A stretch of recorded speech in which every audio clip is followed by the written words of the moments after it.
బాలీవుడ్ చిత్ర పరిశ్రమలో మెగాస్టార్ అమితాబ్ బచ్చన్ భారతదేశం గర్వించదగ్గ స్టార్గా ఎదిగారు. బహుముఖ నటుడిగా బిగ్ బి ప్రజల హృదయాలలో చిరస్థాయిగా నిలిచిపోయారు. అయితే తన కుటుంబం గురించి నిత్యం కలవరం కలిగించే వార్తలు వస్తూనే ఉంటాయి. ముఖ్యంగా సోషల్ మీడియాలో తన కుటుంబంపై కొందరు అనుచిత వ్యాఖ్యలు చేయడంతో బిగ్ బి విసుగు చెందారు. గత కొన్ని నెలలుగా తన కొడుకు, కోడలు విడిపోయారంటూ ప్రచారం చేస్తున్న మీడియాపై అమితాబ్ బచ్చన్ ఘాటుగా స్పందించారు. ముఖ్యంగా ఆయన కుమారుడు అభిషేక్ బచ్చన్, కోడలు ఐశ్వర్య రై విడిపోతున్నట్లు మీడియాలో పుకార్లు వచ్చాయి. ఇటీవల అంబానీ ఇంట్లో జరిగిన పెళ్లి వేడుకలలో ఇద్దరు విడివిడిగా కనిపించారు కూడా.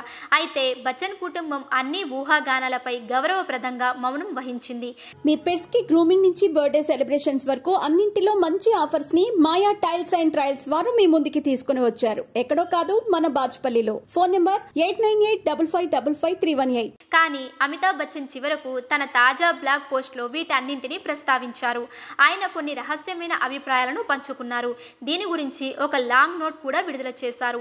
ఈ ఊహాగానాల వెనుక ఉన్న నిజం గురించి ఆయన స్పష్టం చేశారు. నేను నా కుటుంబం గురించి మాట్లాడడం చాలా తక్కువ, ఎందుకంటే అది నా సొంత డొమైన్. మా కుటుంబం గోప్యతను నేను కాపాడే ప్రయత్నం చేస్తాను. అవన్నీ ధృవీకరణ లేకుండా ఊహాజనిత అవాస్తవాలు మాత్రమే అంటూ ఆయన తెలిపారు. ప్రొఫెషనల్ మీడియా వ్యాపారంలో ఆమె ఎంచుకున్న కెరియర్లో కొనసాగాలనే వారి కోరికను నేను సవాల్ చేయను. సమాజానికి సేవ చేయడానికి వారి ప్రయత్నాలను మేము అభినందిస్తున్నాము. అయితే ఫేక్ న్యూస్, అనుమానం, ఊహాగానాలు సరికాదన్నారు. ఇంకా అమితాబ్ బచ్చన్ సందేహాల బీజాన్ని నాటలేదు. దానిని విశ్లేషించమని పాఠకులను అడగలేదు. ముఖ్యంగా క్వశ్చన్ మార్కుతో ఏదైనా రాస్తే హేళన చేశారు. అలాంటి ప్రకటనలు చేసే వారికి మనస్సాక్షి ఉంటుందన్నారు. మొత్తానికి అమితాబ్ బచ్చన్ తన కొడుకు విడాకుల వార్తలపై స్పందించి అందరినీ ఆశ్చర్యపరిచాడు. కాకపోతే ఆయన నటించిన ఓ సినిమా విడుదలకు సిద్ధంగా ఉంది.